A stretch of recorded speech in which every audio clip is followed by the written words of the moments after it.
Nagpunta nga kami sa Jollibee Solana pagkatapos namin nagsimba. Dahil nga, ito nga ang last day ng grand opening nila. At gusto nga rin makita ng mga bata yung mascot.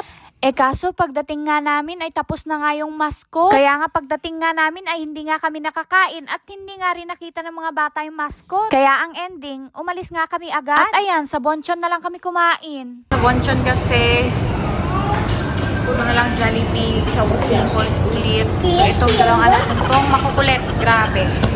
So, ayan nga, andito nga kami nag-aantay dahil nag-CR nga yung iba. Abay, apakatagal. Kanina pa ako gutom. Magulo na yung mga bulati ko sa tiyan. So, ito na nga yung sinasabi ko. Kapag lumalabas, gumagastos na naman. Feeling mayaman, be. Hanggang feeling na lang tayo. Wala na talagang mayaman, be. Abay, itong mga anak ko, pagkatakaw-takaw, inaubos lahat ng manok. Pero okay lang yan, basta mabusog ko. At kayo. Si mama nga ay nauna ngang natapos. At ayan kumain. Nga, pinaglaro ko pa nga muna ang mga bata dito sa fun time. At sa dami nga ng laruan, yan pa ang napili niya. Naku, lalaki nga ata. At sila nga ng kuya niya ay ganyan talaga ang gustong laruin. At ayan nga, tuwang-tuwa nga sila. At ayan nga si mama, nanonood nga lang siya. Kasi nga wala naman daw siyang laruan na pwede sa kanya.